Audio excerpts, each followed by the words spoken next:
تو اس ویڈیو میں ہم سورہ بقر کی آیت نمبر 16 کا ٹرانسلیشن اردو، انگلش اور ہندی میں ایک ایک ورڈ کا الگ اور پوری آیت کا ملا کے آپ کو بتائیں گے۔ تو اردو میں ایک ایک ورڈ کا الگ الگ مطلب اس طرح سے ہے، اولئکا ہیں یہ وہ لوگ، الذین جنہوں نے اشتروا خرید لی، الدلالتا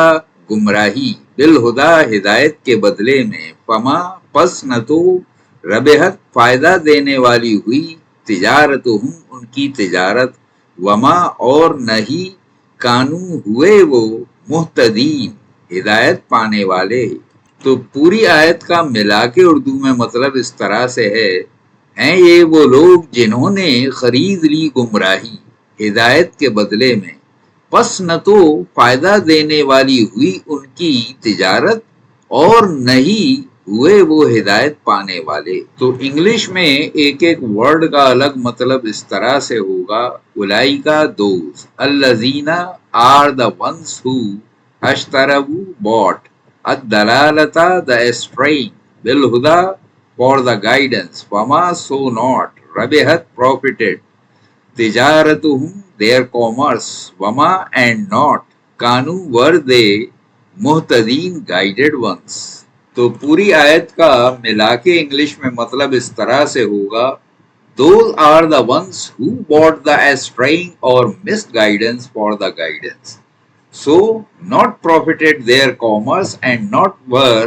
they guided ones۔ تو ہندی میں ایک ایک ورڈ کا الگ مطلب اس طرح سے ہے، اولئکا ہیں یہ وہ لوگ، الذین جنہوں نے اشتروا خرید لی، الدلالتا گمراہی، بالہدا مارگدرشن کے بدلے، فما تو نہ تو ربحت لابھ دینے والی ہوئی، تجارتہم ان کے ویوسائے میں، وما اور نہ ہی کانو ہوئے وہ، مہتدین مارگدرشن پانے والے۔ تو پوری آیت کا ہندی میں مطلب اس طرح سے ہوگا، ہیں یہ وہ لوگ جنہوں نے خرید لی گمراہی مارگدرشن کے بدلے، تو نہ تو لابھ دینے والی ہوئی ان کے ویوسائے میں